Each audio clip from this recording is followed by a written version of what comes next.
As a creator, one of the things that takes some patience is when you upload a video or you're rather in the middle of recording a video and you accidentally press the button to stop and it gets lost because it isn't finished. So I'll be careful this time. I'm going to get straight to the point. Social media and the power and influence of social media. This really is something that defines our time. Really, the first few decades of the 21st century. It's something that has a profound, profound influence, I think, on discourse.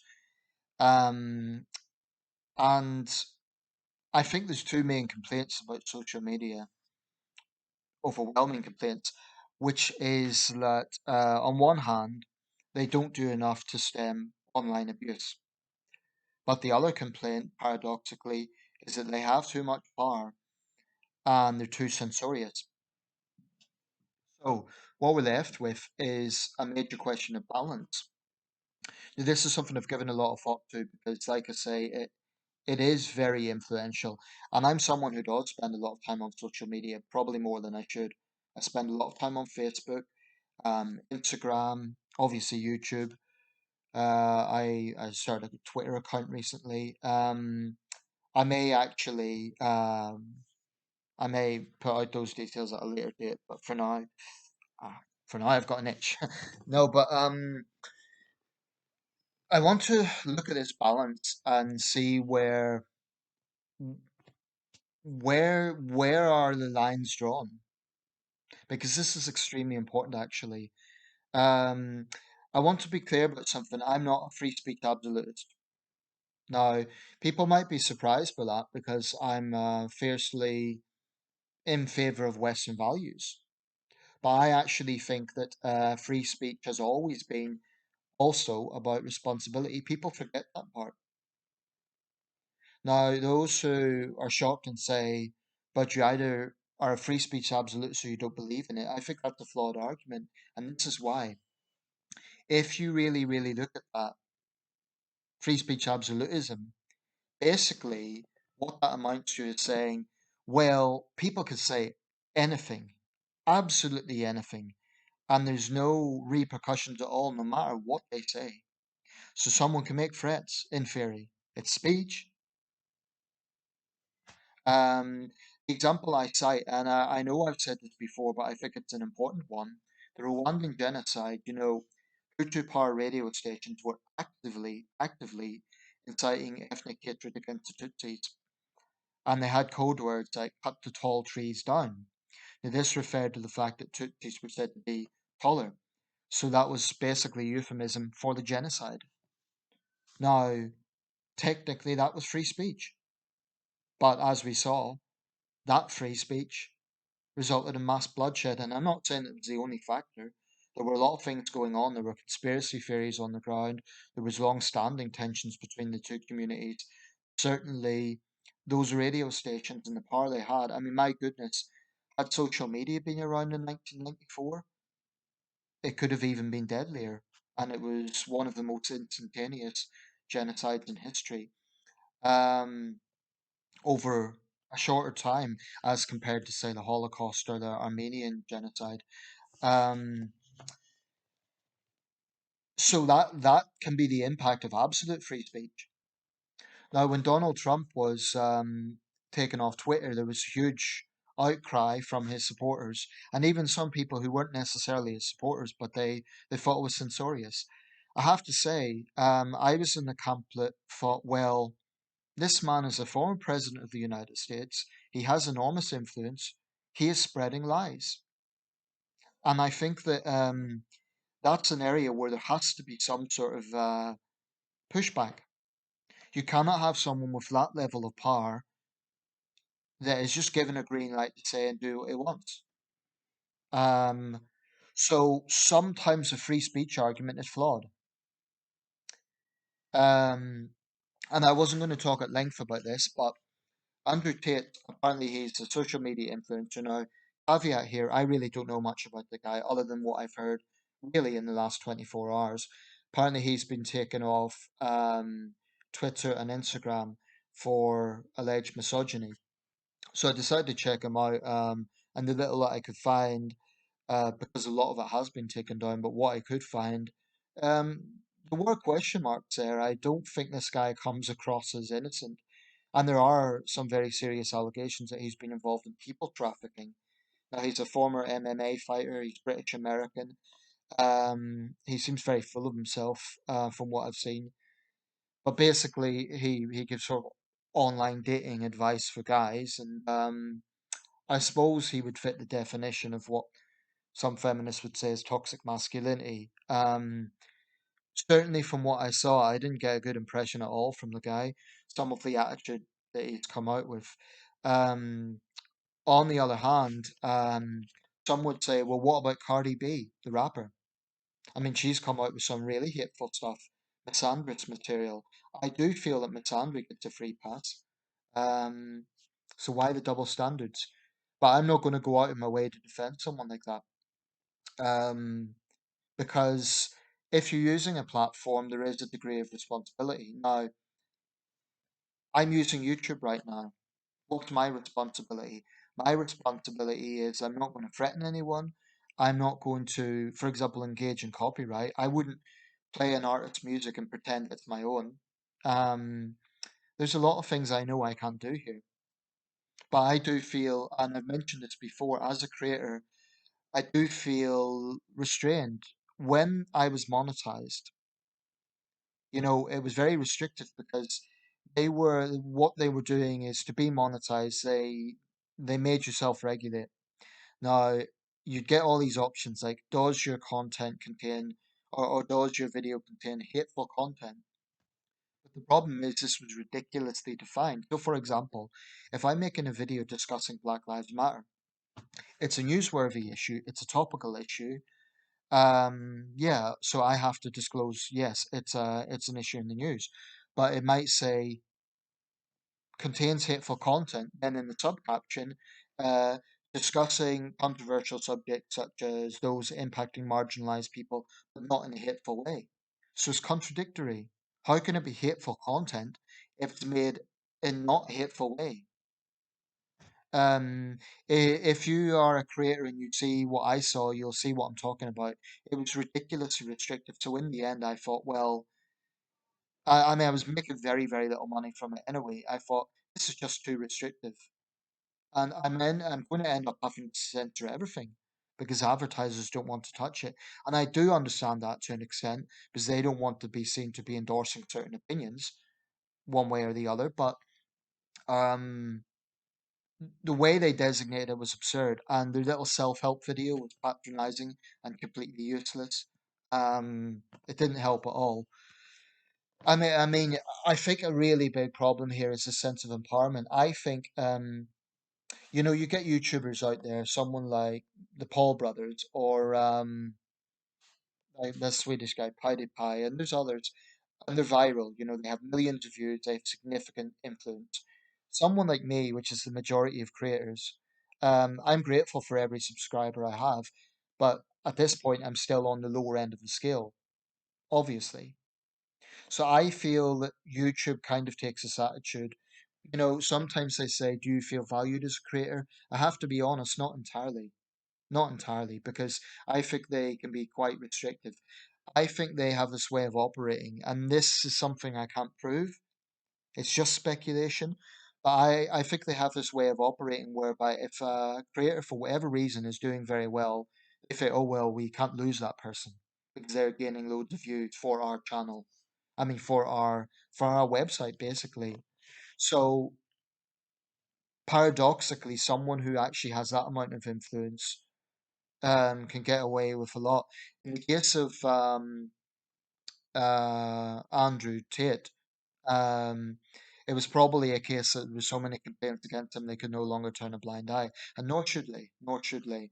If and like I say, I've seen limited content of his. What I have seen, it didn't get a good impression, but certainly there is a responsibility aspect there because you could have a situation where someone really is, spreading on I was going to say unhealthy content, that's vague. Let's say you have someone who is blatantly spreading hate or, issuing threats. and social media giants don't act, then they're criticized for that. But I wouldn't give them too much sort of understanding because I do question their consistency. Now, I've been censored twice on Facebook, and I engage every day pretty much in news threads. Most of the time, it's just a case I'll leave my comment and that's it. Sometimes I respond to others. But I found that actually you have to tread carefully because I've been sanctioned twice. Now, if this happens again, I could actually lose my account. This is the context of both situations. The first time around, there was a Swedish cartoonist by the name of Lars Vilks, and he died in a road accident last year. Anyway, Islamists were targeting him and they were gloating over his death, celebrating, laughing. I thought it was a very bad case and I was kind of disgusted by it. And I basically told them so. Now, I was attacking the ideology. I'm anti-Islamist. I think it's a hateful, supremacist, violent ideology. So yeah, I was criticizing that, and I wasn't that diplomatic. Maybe I should have been in retrospect. But the important thing is, I was attacking an ideology. I was not attacking Muslims, certainly not as a whole, and I never would. Um, I got sanctioned for apparently hateful.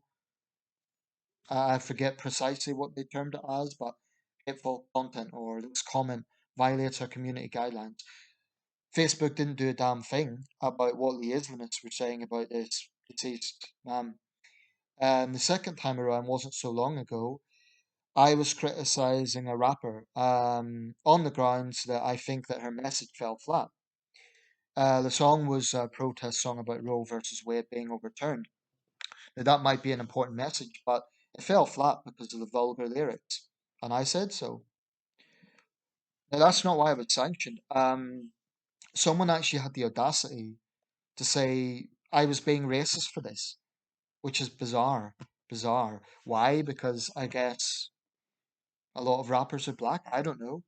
I mean, I could cite the number of black artists that I appreciate.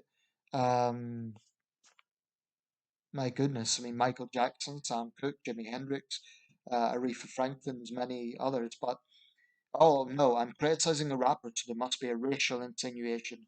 This is how the woke left think. Anyway, I obviously resented this smear.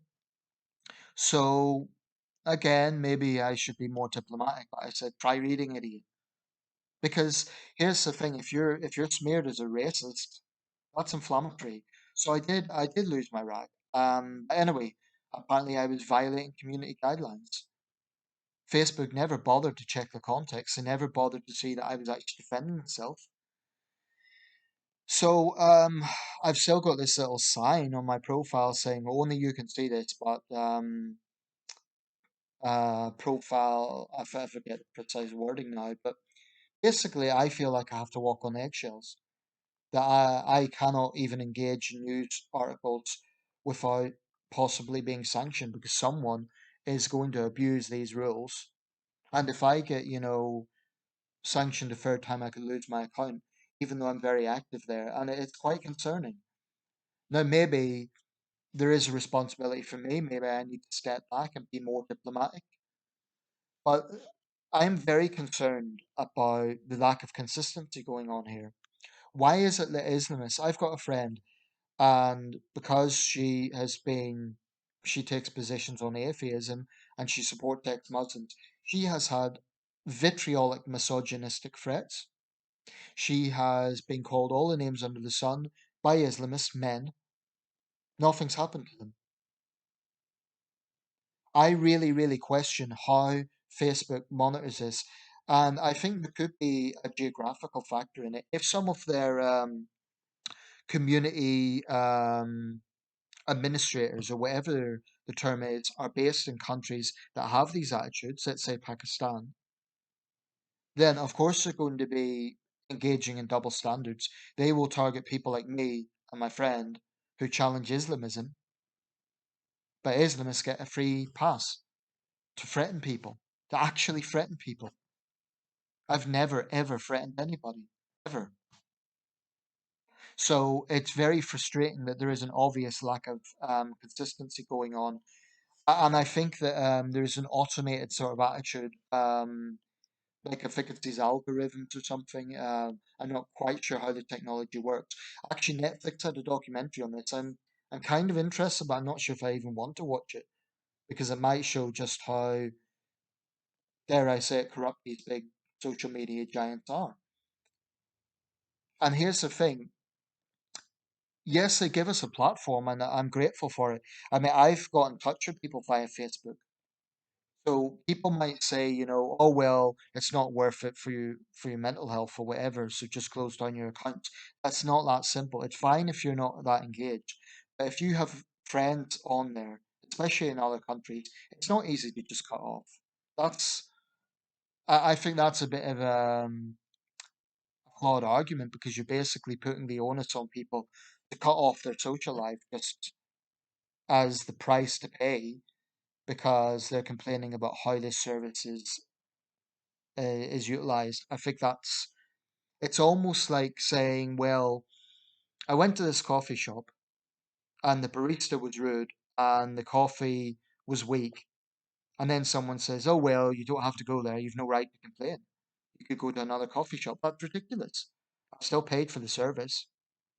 Now, with social media, you don't pay for it, but collectively, millions of us make it what it is. Facebook wouldn't be Facebook. YouTube wouldn't be YouTube if it wasn't for millions of small time users.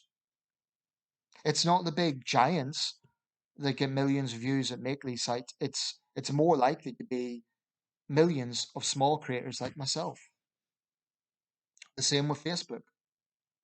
So I really, really believe that these big social media giants need to listen to their base a lot more. But getting back to the issue with balance, and I'll round this up quite soon. I don't want to make it too long, but the issue about balance, if if someone feels they're being bullied, no one should have to go through that. And I think bullying is abhorrent. It really is. It can ruin lives. But ultimately, there is a block button. Now, I suppose you could say, well, if someone's been bombarded with hateful messages, it's, they'll have to tackle everyone. But there is that point. There is a block button. So I do sometimes wonder if someone's complaining that they're getting abused, why not block the buggers? Why give them an opportunity to attack you like this? And this isn't victim blaming. I'm just saying there is that option. I also feel that there are some people out there who will abuse this. They don't like what someone else has to say, so they'll run to administrators and so this person's spreading hate. Um, I think there are people who are far, far too quick to report other people's posts. The censorious little mini totalitarians. It's pathetic. And I think the big social media companies cave into this too much. I think if someone's clearly making threats, yeah, that should be tackled. But there has to be this balance struck in the right way, and people have to be able to have disagreements, honest disagreements. I'm not saying that people should go to the gutter and just call each other names. Clearly, that's not constructive. But especially with emotive issues like crime, terrorism, that sort of thing, people are going to have strong views. And if a company like Facebook really wants to utilize communication, I think they have to accept that strongly worded differences of opinion is part of human communication. It's not realistic to expect everyone to be super nice to each other. Now, don't get me wrong, I'm not saying that people should go to the gutter. That is not what I'm saying. But I think there has to be a bit of reality here. And there has to be flexibility for people to have to exchange candid views and even say you're wrong about that or I disagree. I think that's a ridiculous argument or whatever it is. But people should not have to walk on eggshells. Um, and in terms of the censorship, I think clear threats absolutely should be censored. And the person issuing them. In some cases, there might even have to be legal involvement if it's aimed at a high profile individual. because we have seen parliamentarians killed, we've seen writers attacked. So I think that should be taken seriously. But again, some of these terms are or are poorly defined. Abuse. Someone could, for example, complain to an MP on their page. Why are you ignoring my messages? I've complained about this issue, antisocial behavior in my area, for example, and you're not responding. I voted for you, something like that. Well, the MP might turn around and say, oh, this person's abusing me. This is a very serious question. What are the red lines? I think people have to have freedom to dissent and to express frustrations, short of threats and short of targeted bullying. Now, if someone's going to a public figure and they're just throwing out vitriol non-stop, that's not constructive and it's not, yeah, that shouldn't be allowed. But if they're saying, I think this public figure's wrong, I mean, I've been very vocal about Jeremy Kyle. If there's a page for Jeremy Kyle and I say this guy's a charlatan, he's a hypocrite, and he exploits people, I think I should have the right to do that because he is a public figure. He is influential and his actions are impacting a lot of people. Um, so I really think that there's a censorious culture going on, and it's a problem. As for misinformation, if you get conspiracy theories, like say for instance you get the likes of Alex Jones, he's probably been taken off all social media now. But if you get someone like that, or let's say you get someone saying that the vaccines are all part of the New World Order spread by billionaires like Bill Gates to control the population, there's virtually no evidence for that.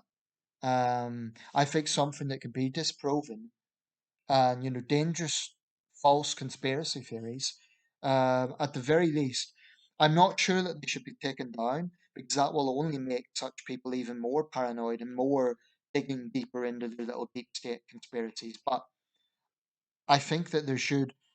I more or less favour the current approach of having this disclaimer saying, for example, if someone's spreading information about vaccines or COVID, having a disclaimer saying health experts advise that, or the World Health Organization, I think that's a reasonable compromise because it's not censoring the content.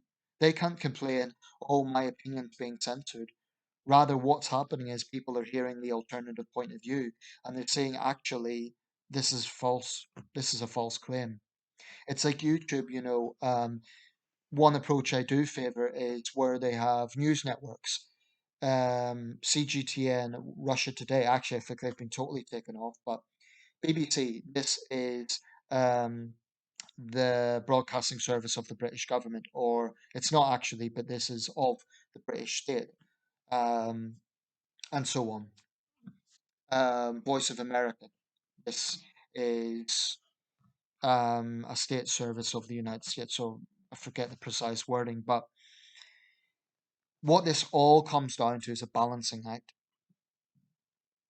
I think if social media really is going to say that we are providing a tool for communication, that has to replicate real life communication as much as possible, in the sense that people have disagreements in real life.